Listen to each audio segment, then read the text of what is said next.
So Leo Varadkar has recently said that the public opinion is that there's too many. The numbers of immigration coming into Ireland is they think it's too high, and he agreed with that. And now he's going to comment on those comments.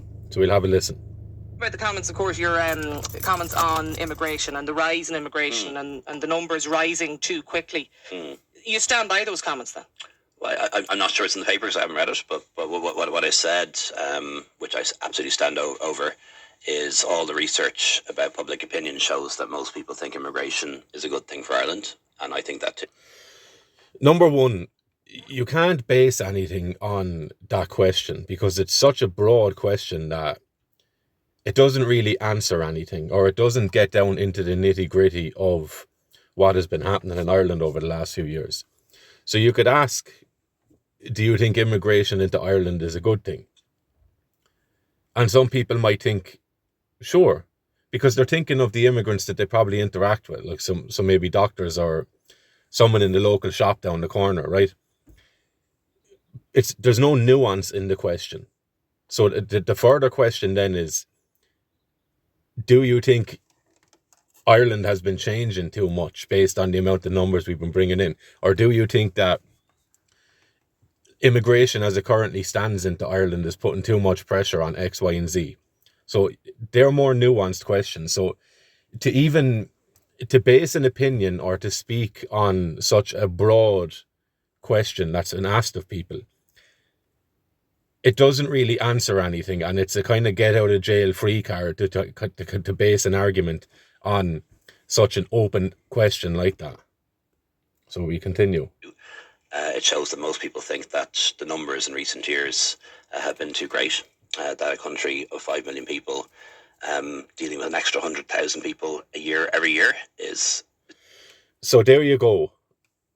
He knows the numbers.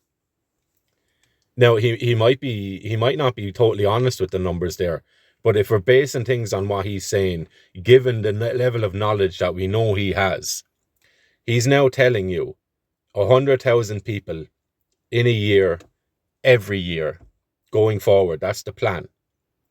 So now it's up to you. What do you think of that? What do you believe about that? Do you think that's sustainable to be introducing 100,000 totally new people to a new country, a new environment, and a new culture? Do you think that's sustainable? And whether you think it's sustainable or not, what are the negative impacts that that's going to have on your life and the people around you's lives? Too much. It's a struggle. What I also said, which maybe wasn't reported, is that a lot of people think it's a tap that the government... This is interesting now.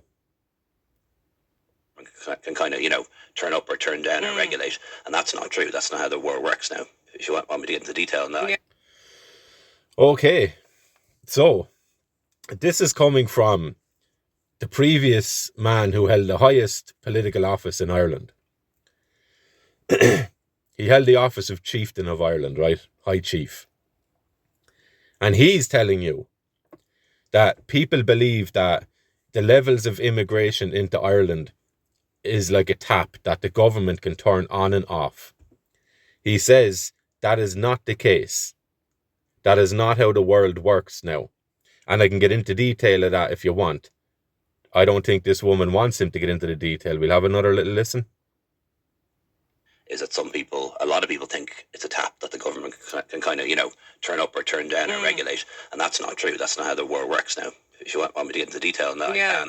But So yeah, before he answers the question. So probably not going to get into the details of that, because where that leads is the total submission of the Dáil in Ireland to the EU.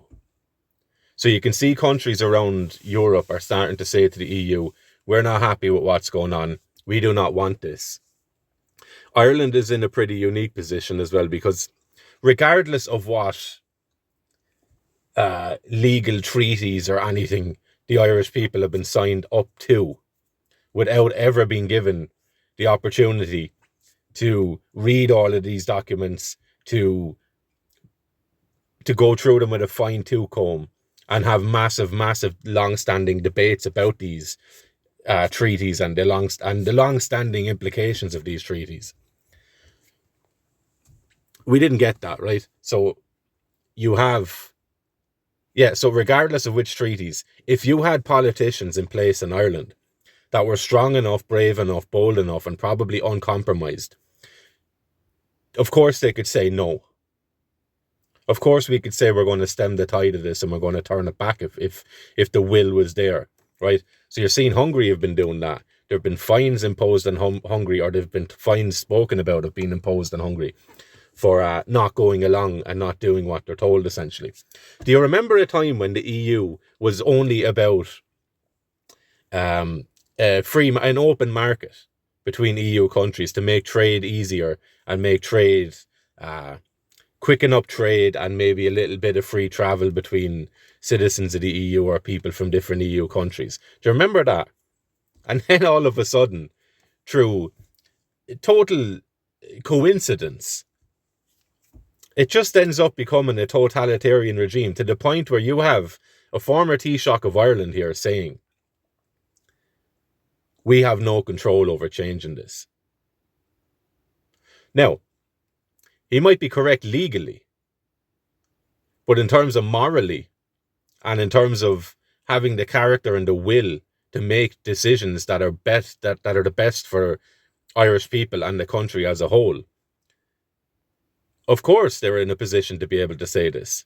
There's all sorts of misery that might follow that, because you're going head to head with the EU there.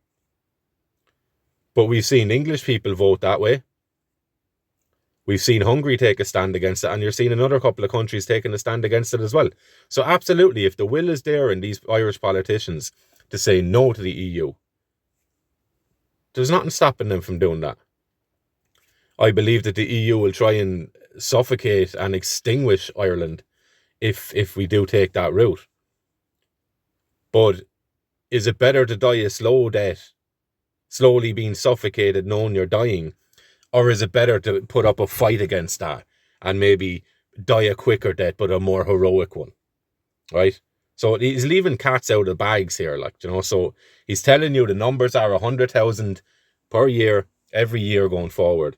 And also, we're not accepting that we have any control over this, in which case, what is the point of you being there? If the Taoiseach and the politicians who are presumably elected in Ireland, if they're saying that they don't have the power to control immigration into this country, that should automatically disqualify them from the position that they're holding. Because what's the point otherwise? They're strictly standing there in a managerial capacity for what the EU dictates to them. And that is absolutely not good enough. And this man now is coming out saying this. Why didn't he say this when he was in office, when he had control over things? And what he's doing there is the caveat he's putting in there is to try and neutralize what I just said there. So he's coming out saying the immigration numbers are too high. I agree with that. And then the next question from someone would be, well, you were in a position to change that, so why didn't you? And he will say, well, that's not the way the world works now. We actually have no control over limiting immigration into this country, because what you going to do about it?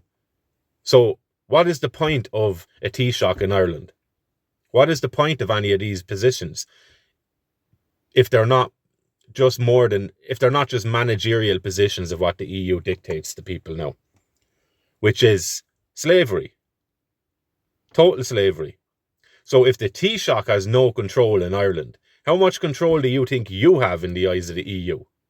Absolutely none. We need to remedy that. We need to start talking about that and getting out of this situation, because we are being destroyed.